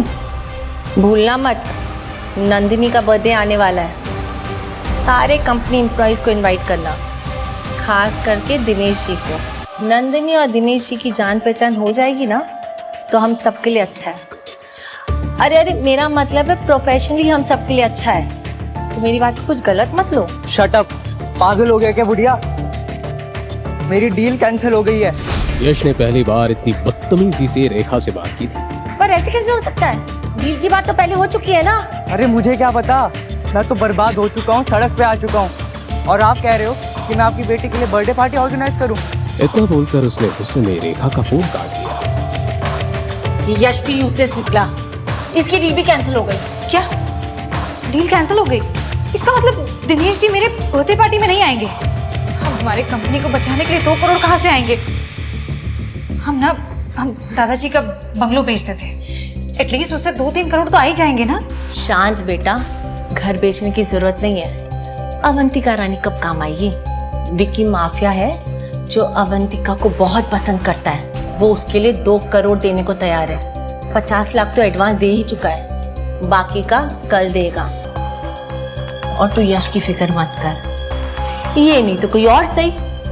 और इस बार मैं तुझे इंदौर का सबसे रईस लड़का ढूंढूंगी जो बहुत बड़ी कंपनीज का मालिक होगा। उसका बिजनेस फॉरेन में भी होगा और सारे लोग उसके सामने सिर झुकाएंगे। नंदिनी ये सुनकर बहुत खुश हुई। रेखा इस सच से बिल्कुल अनजान थी कि जैसा लड़का वो नंदिनी के लिए ढूंढ रही थी, शिवाय बिल्कुल वैसा ही था जिसे उसने बिल्कुल गरीब समझकर धुतकार दिया था। मगर रेखा आज बहुत खुश थी क्योंकि एक तरफ उसे विकी से 50 लाख रुपए मिल गए थे और दूसरा अवंतिका से परमानेंट छुटकारा। दरअसल रेखा अवंतिका से नफरत करती थी और हमेशा उससे पीछा छुड़वाना चाहती थी। रेखा बचपन से ही अवंतिका का काल बनकर उसके पीछे पड़ी रहती थी। वो अपनी सौतन के इस कलंक को जिंदा नहीं देखना चाहती थी और इसीलिए रेखा ने कई बार अवंतिका की जान भी लेनी चाहिए, मगर अपने ससुर और कानून से डरकर अपने इस घटिया इरादे को अंजाम नहीं दे पाए। इसलिए आज कंपनी को बचाने के बहाने से ही सही उसे अवंतिका को अच्छा मौका मिल गया था। हालांकि एक कोशिश उसने 12 साल पहले भी की थी, अवंतिका को माफिया के हाथ बेचकर, लेकिन तब किस्मत से अवंतिका बच गई थी। पर इस बार रेखा को अपना प्लान सक्सेसफुल होता दिख रहा था। कुछ देर के बाद थंडर नाइट क्लब पहुंचकर शिवाय ने कार को पार्क किया और एंट्रेंस की तरफ दौड़ पड़ा। इस 5 मंजिला इमारत में शहर के सारे इल्लीगल काम होते थे। शहर के सारे गुंडे माफिया हर रात यहाँ आते और अपने गलत कामों को अंजाम देते थे। शिवाय थंडर नाइट क्लब के काले कारनामों को जानता था, इसलिए अवंतिका के पास जल्दी से जल्दी पहुंचना चाहता था। हेडशॉट भी सही मौके की तलाश में शिवाय के पीछे पीछे चल दिया। उसने कभी शिवाय और मेजर शिवा को नहीं देखा था, इसलिए उसे ये नहीं पता था कि वो किसे टारगेट कर रहा है। उधर जब शिवाय क्लब में दाखिल हो चुका था तो वही दूसरी तरफ अवंतिका इस वक्त सोफे पर घबराई हुई गई। विकी उसे देखकर पागल हो रहा था। वैसे तो विकी बेहद हवसी था और क्योंकि वो बहुत अमीर था इसलिए लड़कियां उसके पास पैसों के लिए आती थी, लेकिन अवंतिका जैसी लड़की उसे पहली बार मिली थी जिसके लिए 2 करोड़ आराम से दे सकता था। और 2 करोड़ में सिर्फ एक रात की बात नहीं थी। तो विकी, मैं आपसे यहाँ बिजनेस के सिलसिले में मिलने आई हूँ, प्लीज थोड़ा तमीज से पेश आइए।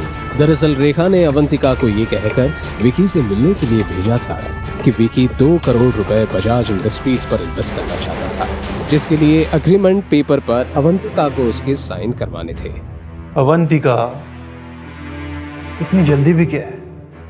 डिस्कशन में कोऑपरेशन होना बहुत जरूरी है। चलो एक काम करते हैं, पहले साथ में डिनर करते हैं, फिर कोई अच्छी सी मूवी देखते। विक्की नाम का आदमी एक 28 साल की लड़की को लेकर आया था। कहाँ है वो? बता कहाँ है वो? तो पूरी गोलियां तुझमें उतार दी। अबे बोल। मैंने सुना है तुम बजाज फैमिली की नाजायज औलाद हो। तुम्हारे लिए जिंदगी कितनी मुश्किल रही होगी ना। देखो तुम्हारे कपड़े भी कितने सस्ते लग रहे हैं। मैं चाहूँ तो तुम्हें हर ब्रांड के कपड़े दिला सकता हूँ। बहुत पैसा है मेरे पास, बस एक बार मुझे अपनी बाहों में से। ये सुनते ही अवंतिका का खून खौल उठा। उसने विकी की आंखों में देखते हुए सख्त लहजे में कहा, मिस्टर विकी, मैं उन लड़कियों में से नहीं हूँ जो चंद पैसों के लिए अपनी सेल्फ रिस्पेक्ट बेचती। अपनी हद में रहेंगे तो बेहतर है। अवंतिका के ऐसे तेवर देख विकी का खून खौल गया और उसने कहा, तुम मुझे मना कर रही हो, मुझे नीचा दिखा रही हो? कि मैंने ऐसा कुछ नहीं किया। आप मेरी बातों का गलत मतलब मत निकालिए। हम डील की बात करने आए हैं तो प्लीज वो करते हैं ना, आप इन डॉक्यूमेंट्स पे प्लीज साइन कर दीजिए। अब विकी को अवंतिका पर बहुत गुस्सा आ रहा था, लेकिन उसे अवंतिका का ये एटीट्यूड और ज्यादा अट्रैक्ट भी कर रहा था। अवंतिका की वो काली गहरी आंखें, वो मखमली होंठ, वो पतली सी गर्दन और वो मखमली बदन उसको पागल बना रहा था। वो अवंतिका को छूने के लिए पागल हो रहा था। उसने अवंतिका के सामने बॉटल रखते हुए कहा, चलो एक काम करते हैं, ये बोतल खत्म करते हैं। तुम जहाँ बोलोगी वहां से कर दूंगा। अब अवंतिका से रहा नहीं गया और वो गुस्से से बोली, मिस्टर विकी, आपको साइन करना है तो कीजिए, वरना मत कीजिए। मैं चलती हूँ, गुड बाय। इतना कहकर अवंतिका ने अपना बैग उठाया और वहां से जाने लगी। तुमने क्या इसे पब्लिक वॉशरूम समझ के रखा है? जब मन आहा चले आए, जब मन चाहा तब चले गए। अवंतिका को विकी की इस करतूत पर घबराहट भी हो रही थी और गुस्सा भी आ रहा था। उधर हेडशॉट ने भी अपना पूरा प्लान तैयार किया। बंदूक उसके हाथ में थी और शिकार उसके सामने। तभी शिवाय को एक गेट पर एक बॉडीगार्ड दिखा। उसने बॉडीगार्ड को चीते की तरह फुर्ती से दबोच लिया। उधर दूसरी तरफ अवंतिका चिल्लाते हुए विकी से बोली, ये आप क्या कर रहे हैं? प्लीज मुझे जाने दीजिए। तुम्हें सच में लगता है कि तुम्हें यहाँ डॉक्यूमेंट पर साइन करने के लिए भेजा है? तो चुपचाप अभी मेरे पास आओ और मेरे कोर्ट में आके बैठ जाओ। अवंतिका को यह सुनकर जोर का झटका लगा। उसे इस घटियापन की बिल्कुल उम्मीद नहीं थी। वो तो दादी के कहने पर यहाँ आई थी। नहीं नहीं, ये सच नहीं हो सकता। अवंतिका ने खुद को संभाला और फौरन दरवाजे की तरफ भागकर दरवाजा खोलने की कोशिश करने लगी। बचाओ! जब दरवाजा नहीं खुला तो अवंतिका रोते हुए चिल्लाने लगी। उसे चिल्लाते देख विकी जोर से हंसा और बोला, चिल्लाओ, जितना चिल्लाना है उतना चिल्लाओ।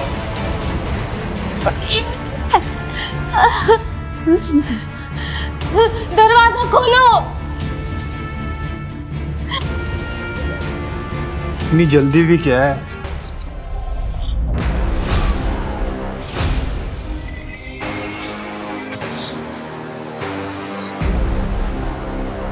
जो मैं चाहता हूँ वो होता है। आज की रात तुम सिर्फ मेरी हो।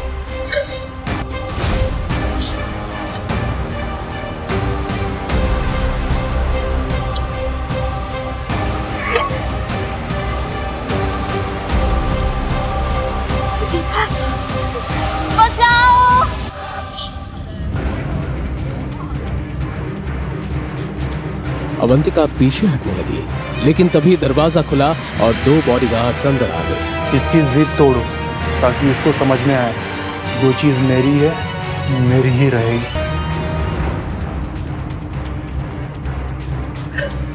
अब समझ में आया जिद करने का नतीजा क्या है?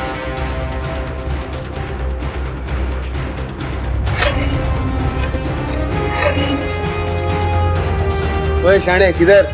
अंदर जाना है मुझे। चल चल। वो कांप रही थी। उसने आखिरी बार 12 साल पहले वाले लड़के को और उसकी शादी करने के वादे को याद किया। महादेव की सौगंध, अगर तूने मुझे रोका ना तो। अबे नहीं जानते तो क्या कर लेगा शाणे?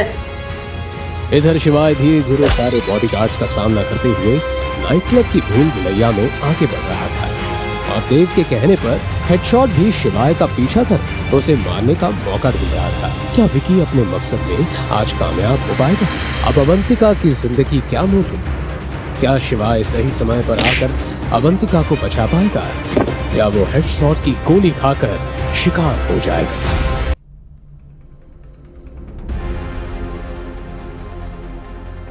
कौन है तू? नाम सुनेगा ना तो जान निकल जाएगी तेरी। चलो। ऐसे कैसे जाने दो? पूरे 2 करोड़ में मैंने इसकी सौतेली मां से। क्यों आशिक? अब तो मान ले हार, वरना निकालो तेरे लैला की जान। अब क्या होगा? शिवाय कैसे बचाएगा अवंतिका को और क्या है शिवाय की असली सच्चाई? जानने के लिए सुनिए आगे का किस्सा। अवंतिका खुद को बचाने के लिए छटपटा रही थी और विकी वो अपनी पूरी ताकत के साथ अवंतिका पे हावी होने की कोशिश कर रहा था। शिवाय की नजर सीधे उस चेहरे पर गई जो उसने 12 साल पहले देखा था। एक पल के लिए सब थम गया था। ये वही आंखें, वही होंठ और वही बाल थे। अवंतिका को देखकर शिवाय का दिल दुगनी तेजी से धड़कने लगा था। कौन है तू? नाम सुनेगा ना तो जान निकल जाएगी तेरी।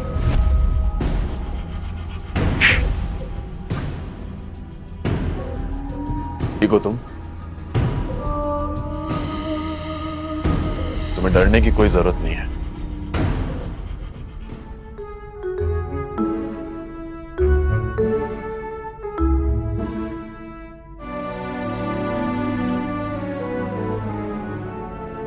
ऐसे कैसे जाएगी?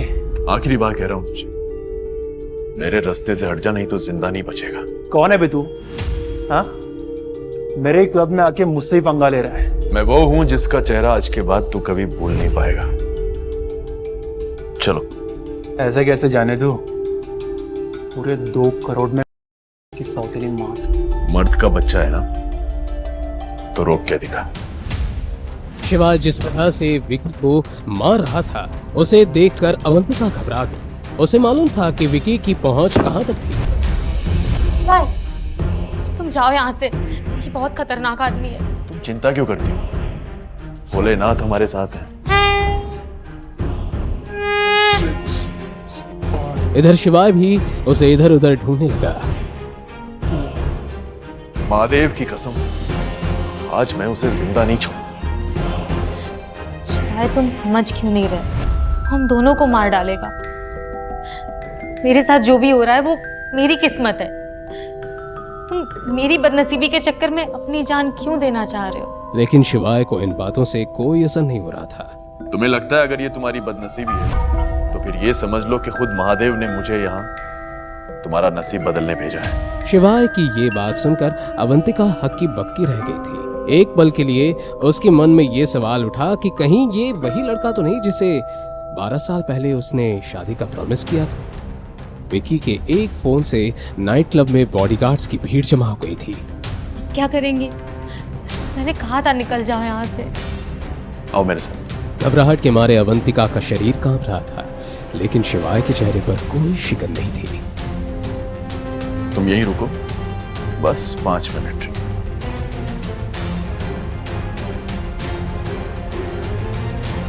शिवाय धड़कते हुए कोयले की तरह उन गार्ड्स की तरफ बढ़ने लगा। अगर तुम लोगों को अपनी जान प्यारी है ना, तो एक एक नहीं, सब एक साथ आओ। शिवाय उन सभी गार्ड्स को गंभीर नजरों से देख रहा था। गार्ड्स कुछ शिवाय की आंखें देखकर कहीं ना कहीं घबरा रहे थे। तूने इस खेल को और भी आसान बना दिया शिवाय। शिकार खुद चलकर पिंजड़े में आके आए। इस क्लब का चप्पा चप्पा पता है मुझे। ये सुनते ही सभी गार्ड्स शिवाय की तरफ भागे।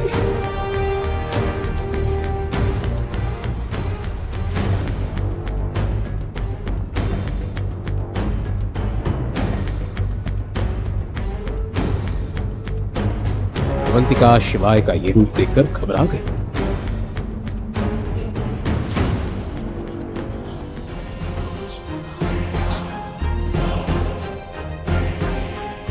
कुछ सेकंड्स के बाद जब आवाज थमी तो अवंतिका ने अपनी आंखें खोली। सामने जो नजारा था उसे देखकर उसका मुंह खुला का खुला रह गया।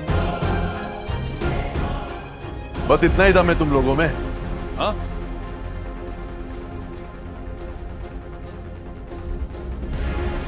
शिवाय को सही सलामत देखकर अवंतिका की जान में भी जान आ गई थी। बोला था ना मैंने, बस 5 मिनट।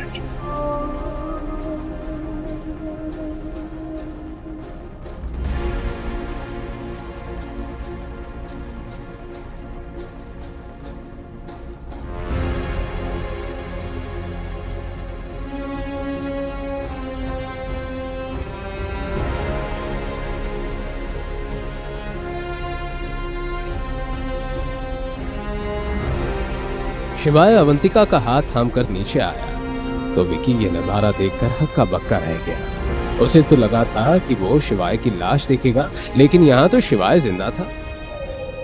शिवाय, शिवाय तुम जाओ यहाँ से। मैं नहीं चाहती मेरी वजह से तुम्हें नुकसान पहुंचे। तुम चिंता मत करो, खुद महादेव हमारे साथ है।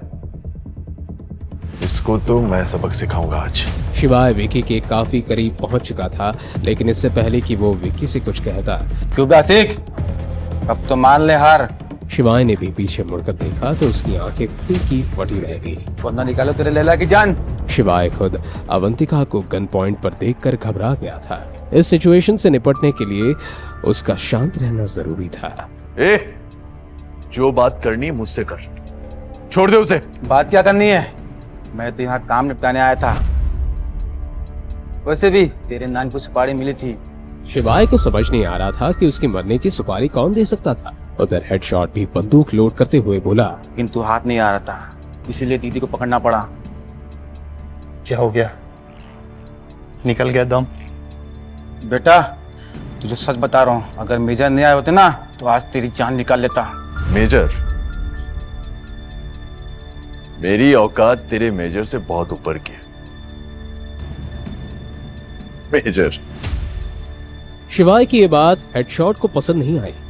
असल में हेडशॉट जिस मेजर के बारे में बात कर रहा था वो कोई और नहीं बल्कि शिवाय ही था।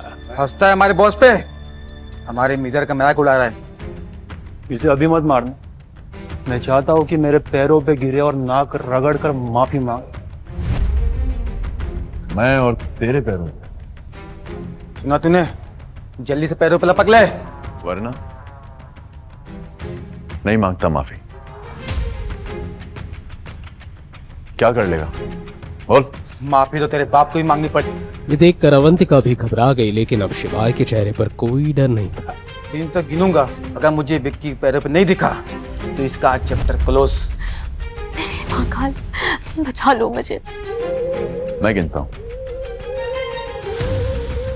1 2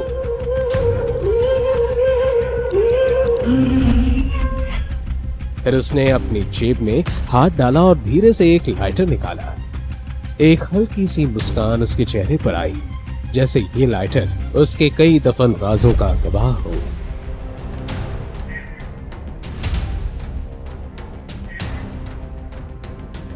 अवंतिका ने जब आंखें खोलकर देखा तो उसे पता चला कि हेडशॉट के हाथ कांप रहे थे। सिर्फ हाथ ही नहीं बल्कि उसका पूरा शरीर कांपने लगा था, सिर से पसीना टपकने लगा था, सांसें लंबी हो चुकी थी। 3। देखते ही देखते हेडशॉट घुटनों के बल जमीन पर गिर चुका था। उसकी हालत अधमरे इंसान की तरह लगने लगी थी। क्या शिवाय की असलियत सबके सामने आ जाएगी? क्या अवंतिका को पता चलेगा कि शिवाय उसका 12 साल पुराना प्यार था? क्यों डर गया था हेडशॉट शिवाय का मूनलाइटर देखकर, और आखिर क्यों वो शिवाय के सामने गिड़गिड़ा रहा था? बोला था ना 5 मिनट। ये बात सुनकर अवंतिका भी मुस्कुरा दी। कुछ सेकंड्स के बाद जब शिवाय अवंतिका का हाथ थामकर सीढ़ियों से नीचे आया तो विकी ये नजारा देखकर हक्का बक्का रह गया। उससे तो लगा था कि वो शिवाय की लाश देखेगा, लेकिन यहां तो शिवाय जिंदा था। ये देखकर विकी का गुस्सा और भी बढ़ गया, लेकिन वो कर भी क्या सकता था। शिवाय ने गुस्से भरी नजरों से विकी को देखा और धीरे धीरे उसकी तरफ बढ़ने लगा। जैसे जैसे शिवाय उसके पास आ रहा था, विकी का गला सूखता जा रहा था। शिवाय विकी के काफी करीब पहुंच चुका था, लेकिन इससे पहले कि वो विकी से कुछ कहता, उसे पीछे से गोली चलने की आवाज आई। शिवाय ने भी पीछे मुड़कर देखा तो उसकी आंख फटी की फटी रह गई। किसी ने अवंतिका के सर पर गन लगा रखी थी। ये और कोई नहीं बल्कि हेडशॉट था। फिर हेडशॉट शिवाय के ऊपर हंसने लगा। क्यों बे आशिक, अब तो हार मान ले या निकालू तेरी लैला की जान। शिवाय खुद अवंतिका को गन पॉइंट पर देखकर घबरा गया था। इस सिचुएशन से निपटने के लिए उसका शांत रहना जरूरी था। ऐसे में उसने हेडशॉट से कहा, देखो तुम्हें जो भी बात करनी है मुझसे करो। बात किससे करनी है? मैं तो यहाँ काम निपटाने आया हूँ। वैसे तो सुपारी तेरे नाम की मिली थी, लेकिन तू हाथ नहीं आ रहा था तो दीदी को धरना पड़ा। शिवाय को समझ नहीं आ रहा था कि उसे मारने की सुपारी कौन दे सकता है। इससे पहले कि शिवाय कुछ कहता, विकी उछलते हुए बोला, अब क्या हुआ? निकल गया सारा दम। उधर हेडशॉट भी बंदूक लोड करते हुए बोला, बेटा तुझे सच बता रहा हूं, अगर हमारे मेजर नहीं आ रहे होते ना तो मां कसम यहीं पर गाड़ देता तुझे। शिवाय हेडशॉट की यह बात सुनकर अचानक से शांत हो गया। उसे हंसी आ गई। मेजर? तुम्हारे मेजर की मेरे सामने कोई औकात नहीं है। शिवाय की यह बात हेडशॉट को पसंद नहीं आई थी। असल में हेडशॉट जिस मेजर के बारे में बात कर रहा था वो और कोई नहीं बल्कि शिवाय ही था। हेडशॉट ने अवंतिका के सर से बंदूक हटाकर शिवाय पर निशाना साधते हुए कहा, हंसता है हमारे बॉस पर, हमारे मेजर का मजाक उड़ाता है। हेडशॉट का गुस्सा देखकर तुरंत विकी उसके पास आया और बोला, इसे अभी मत मारना, मैं चाहता हूं कि ये मेरे पैरों में गिरकर माफी मांगे। सुना तूने? जल्दी से पैरों को लपक ले। हेडशॉट ने जोर देते हुए शिवाय से कहा। शिवाय ने एक गहरी सांस ली और बोला, जो करना है कर, पर मैं माफी नहीं मांगूंगा। अबे माफी तो तेरे बाप को भी मांगनी पड़ेगी। और यह कहते हुए हेडशॉट ने बंदूक दोबारा अवंतिका के सर पर लगा दी। यह देखकर अवंतिका भी घबरा गई, लेकिन अब शिवाय के चेहरे पर कोई डर नहीं दिख रहा था। शिवाय जाके सोफा पर बैठ गया। अवंतिका भी कुछ समझ नहीं पा रही थी। 3 तक गिनूंगा, अगर तू मुझे विक्की के पैरों में नहीं दिखा तो इसका आज चैप्टर क्लोज। यह सुनते ही अवंतिका ने अपनी आंखें बंद कर ली। हे महाकाल बचा लो। लेकिन शिवाय के चेहरे पर एकदम शांत भाव थे। हेडशॉट को घूरते घूरते शिवाय ने अपनी जेब से सिगरेट का पैकेट निकाला। उसने पैकेट में से एक सिगरेट खींचकर बाहर निकाली, होठों के बीच फंसाई, फिर बिना परवाह के पैकेट को टेबल पर उछाल दिया। फिर उसने अपनी जेब में हाथ डाला और धीरे से एक लाइटर निकाला। उसकी उंगलियां मेटल के ठंडे एहसास पर ठहरी और एक हल्की सी मुस्कान उसके चेहरे पर आई, जैसे ये लाइटर उसके कई दफन राजों का गवाह रहा हो। अचानक ही अवंतिका को यह महसूस हुआ कि उसके सर पर लगी बंदूक अब हिलने लगी थी। अवंतिका ने जब आंखें खोलकर देखा तो उसे पता चला कि हेडशॉट के हाथ कांप रहे थे। सिर्फ हाथ ही नहीं बल्कि उसका पूरा शरीर ही कांपने लगा था। सर से पसीना टपकने लगा था, सांसें लंबी हो चुकी थी। अवंतिका ये देखकर कंफ्यूज्ड हो गई थी कि जो इंसान अभी तक उसे मारने के लिए तैनात था वो एकदम से भीगी बिल्ली क्यों बन गया था।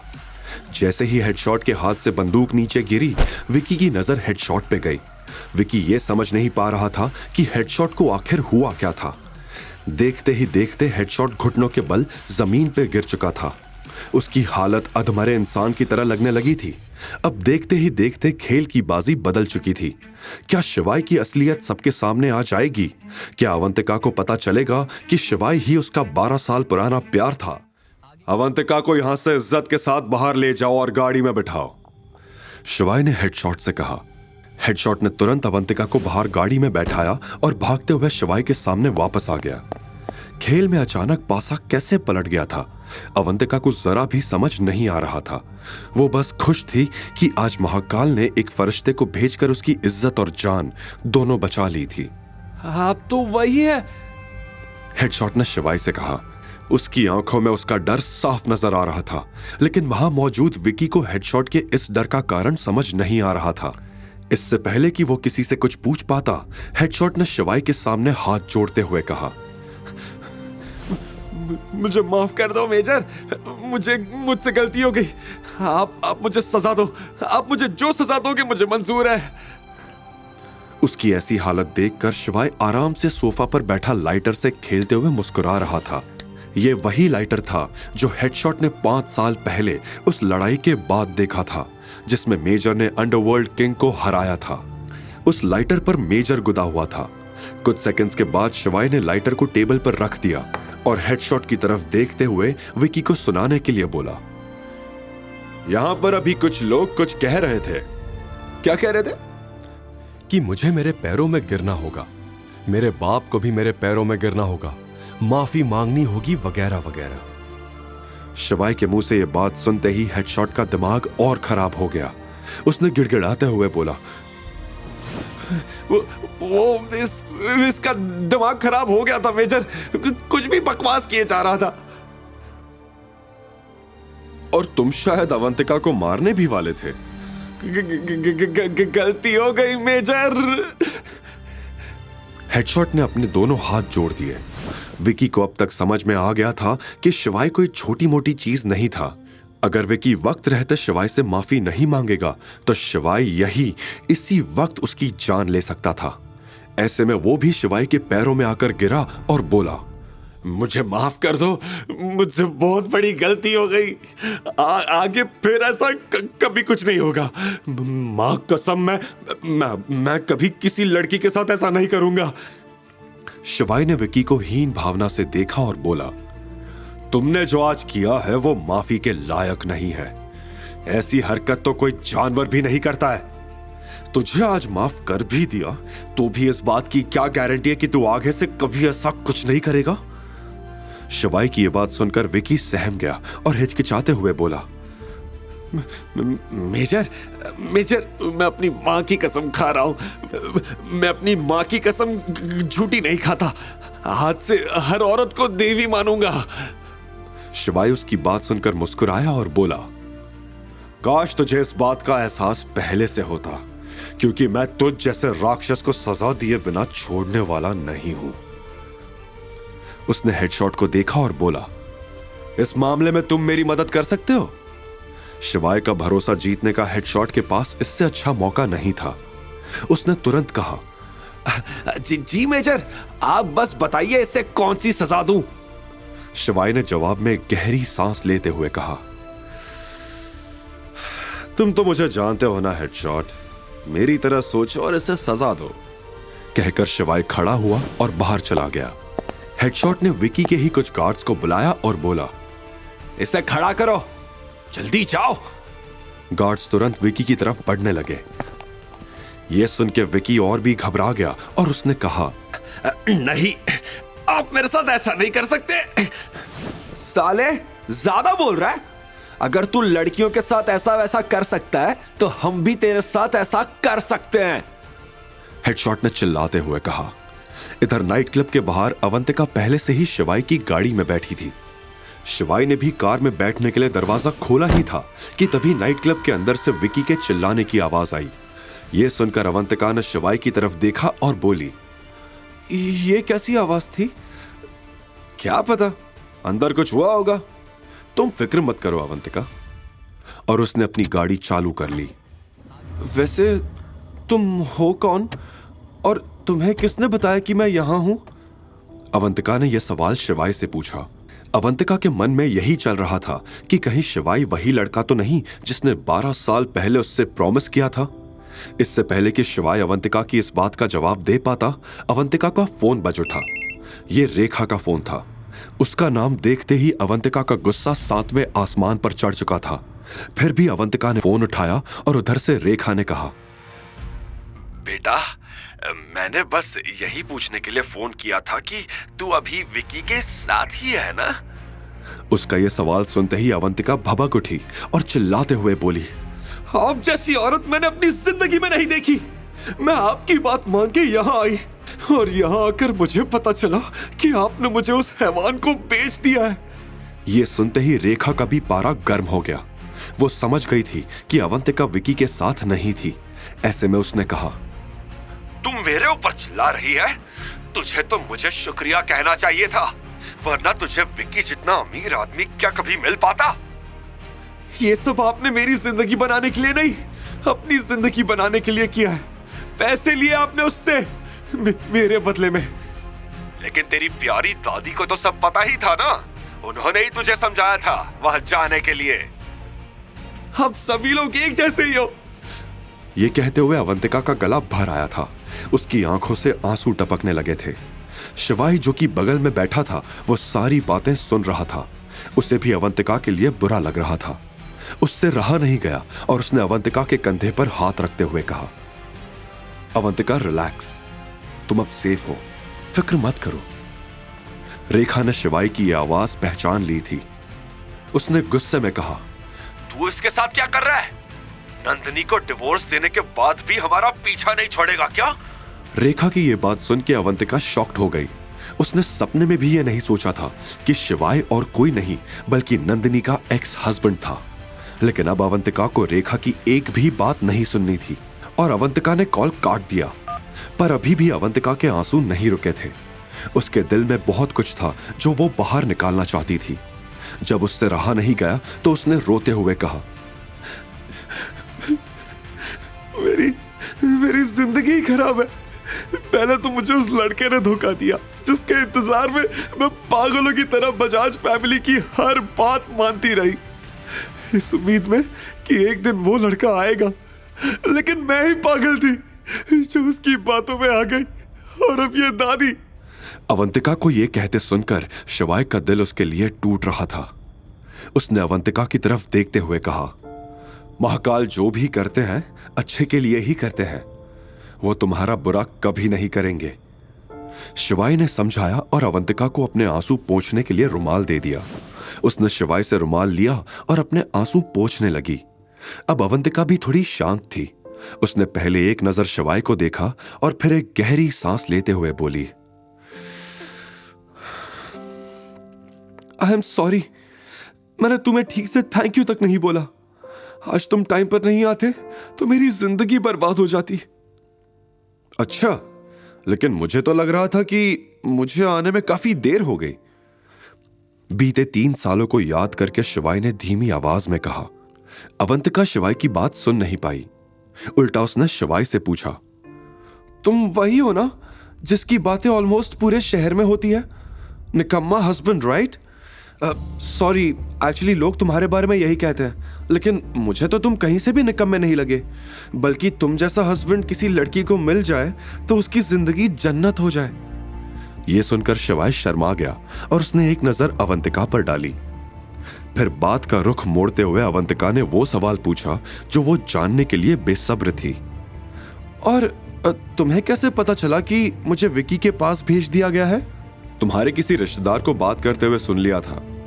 अब मैडम, अगर आपके सारे सवाल खत्म हो गए हो तो क्या मैं खुद सवाल पूछ सकता हूं? अवंतिका यह सुनकर शिवाय की तरफ देखने लगी। तुम ठीक हो ना अवंतिका? शिवाय की आवाज में हल्की चिंता थी। अवंतिका ने धीरे से हां में सिर हिला दिया। आगे की कहानी जानने के लिए देखिए अगला एपिसोड सिर्फ पॉकेट FM के YouTube चैनल पर। और शिवाय एक विनाशक के सारे एपिसोड्स को सुनने के लिए डिस्क्रिप्शन में दी लिंक से डाउनलोड करें पॉकेट FM ऐप।